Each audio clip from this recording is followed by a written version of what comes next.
Señoras, señores,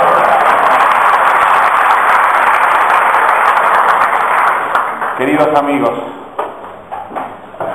comenzaré por el principio agradeciendo de todo corazón a la Asociación por la Tolerancia por este premio que tan generosamente me han dado.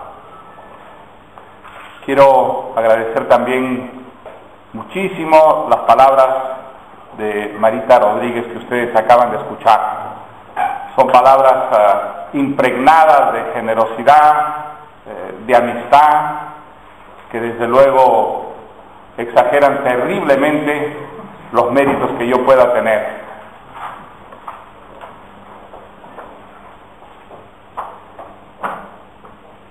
Este premio clarísimamente no se me entrega por mis logros en el campo de la tolerancia, sino por mis aspiraciones y mis empeños para tratar de hacerla mía.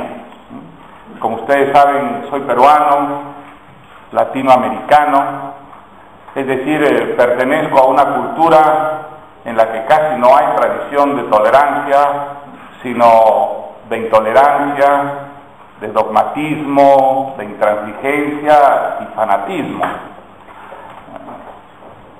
La tolerancia es absolutamente indispensable para que haya democracia y para que una sociedad avance hacia la civilización. En realidad, y ustedes lo saben de sobra, no hay pueblos que nazcan tolerantes. Todas las sociedades, cuando miran atrás y se adentran un poco en su pasado, lo que descubren es intolerancia, fanatismo, el miedo y el odio hacia el otro, hacia el que es distinto, al que adora otros dioses o tiene otro color de piel y otras costumbres. Esa es, desgraciadamente, la más antigua tradición de la humanidad y la fuente de las terribles catástrofes que han acompañado todo el desenvolvimiento humano desde la época de la caverna y el garrote.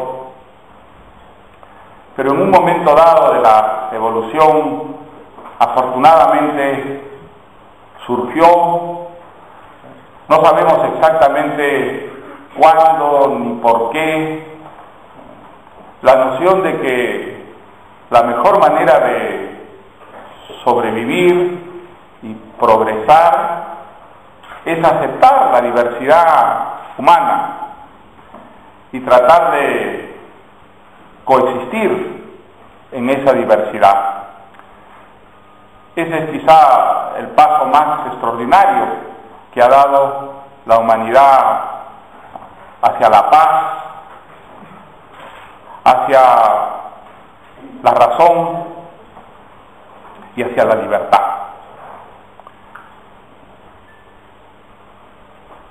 La tolerancia significa, en su definición más simple, aceptar la posibilidad del error en las propias convicciones y creencias.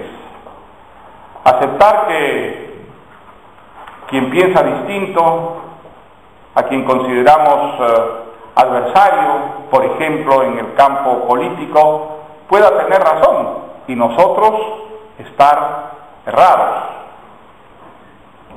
Eso es tolerancia, eso es lo que permite el entendimiento con el que es distinto y el que hace posible la coexistencia en la diversidad, que es el principio mismo de la democracia y de la civilización. Sin embargo, la cultura de la tolerancia está profundamente reñida con nuestros instintos no son tolerantes, nuestros instintos nos llevan a preferir lo conocido o a lo desconocido, lo familiar a lo que es extraño y exótico a nuestros sentimientos y a nuestras costumbres y sobre todo a nuestras creencias. Y esos instintos muchas veces encuentran un terreno propicio para excederse e imponernos conductas que irremediablemente producen violencia. He escuchado con mucha emoción todo lo que se ha dicho en relación con Cataluña y con España. Yo quiero mucho a Cataluña. Tengo una hija que nació en Sarriá. En uno de esos 5 años que pasé aquí con mi familia, unos años que yo recuerdo con enorme nostalgia, no porque piense que el franquismo fue una buena época para España, ni muchísimo menos, como alguien ha dicho, sino porque en esos años, que eran los años finales justamente de la dictadura franquista, en España se vivió una época extraordinaria de esperanza y de ilusión, tanto en el ámbito político como en el ámbito cultural. La dictadura estaba allí y todavía cometía desafueros y crímenes, pero a ojos vista era una dictadura en declinación y que comenzaba a llenarse de huecos por los que se manifestaban los verdaderos sentimientos del pueblo español, su deseo de transformación, de cambio, de libertad, de democracia, de apertura. Y yo creo que Cataluña y en especial Barcelona aprovechó maravillosamente esa circunstancia justamente para abrir las puertas y ventanas y traer a España los vientos de la modernidad política y cultural. Barcelona fue en esos años, y creo que todo el mundo lo reconoce, la verdadera capital cultural de España. Fueron unos años de apertura y consistencia en la diversidad. Aquí, atraídos por la vivísima actividad cultural, editorial, principalmente, vinieron muchos escritores, como yo, latinoamericanos, y también de otras partes, pero fundamentalmente latinoamericanos, porque el clima que reinaba en Barcelona nos hacía sentirnos a todos en nuestra casa.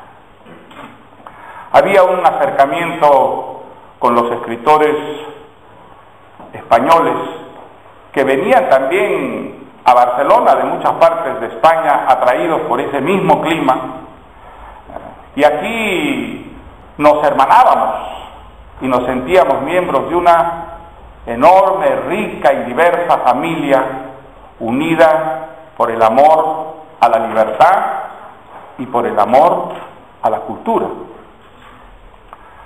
Todos quienes han vivido de cerca, de dentro, esos años, pensamos que una vez sobrevenida la democracia y la libertad, Barcelona seguiría en la vanguardia de la gran transformación de España en una sociedad libre, democrática, abierta y creativa. Una de las mayores sorpresas de mi vida ha sido ver que no ocurría eso, sino más bien lo contrario. Barcelona ha progresado extraordinariamente desde el punto de vista urbano, arquitectónico, qué duda cabe.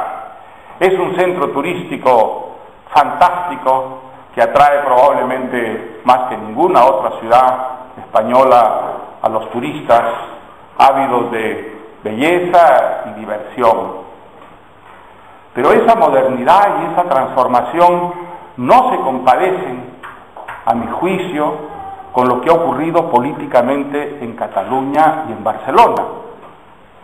¿Cómo es posible que una ciudad, la más europea que tenía España, una ciudad con una tradición riquísima de cosmopolitismo, de artistas enloquecidos en el mejor sentido de la palabra, que trajeron el mundo a Barcelona y que llevaron Barcelona al mundo entero por su visión universal, por su rechazo de toda forma de provincialismo, pacatería, puede haberse convertido en un centro donde el nacionalismo político tiene prácticamente cancha libre.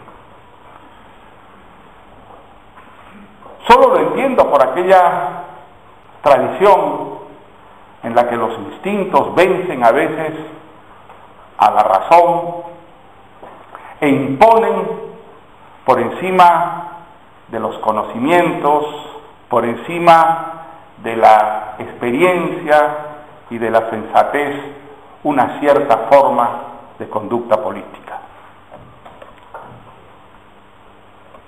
El nacionalismo es un enemigo de la libertad, hay que decirlo con toda claridad. Y hay que decirlo, desde luego, haciendo la excepción necesaria. No es lo mismo un nacionalismo que se cree con el derecho de matar, del tiro en la nuca o de poner bombas para conseguir sus objetivos, que un nacionalismo que funciona dentro de la legalidad y que acude a la persuasión y a los votos para conseguir sus objetivos. Son cosas muy distintas. Hay entre esos dos nacionalismos lo que diferencia a la vida y a la muerte. Pero en el fondo de todo nacionalismo, y lo digo esto con el respeto y la amistad que tengo con muchos nacionalistas, hay un elemento inevitablemente antidemocrático, porque el nacionalismo es la forma, acaso, más actual y operativa del colectivismo. Y el colectivismo está reñido con la democracia y con la libertad en sus raíces.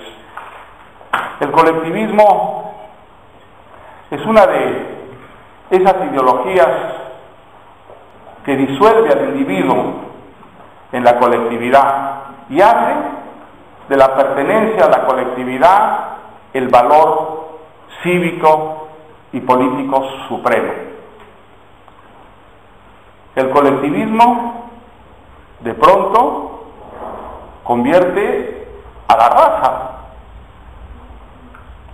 como ocurrió en la Alemania nazi. A veces el valor supremo es la religión. En el tiempo de las cruzadas, eso fue una clara ideología de tipo colectivista que hacía de una religión la única, la verdadera, la religión que tenía el derecho de arrollar y acabar con todas las demás. Otras veces es la pertenencia a la clase social la que se convierte en el valor supremo, como en la ideología marxista. Una clase elegida para salvar a la humanidad de las cadenas que la tienen arrojada. Y la pertenencia a esa clase es entonces la virtud, la carta credencial suprema.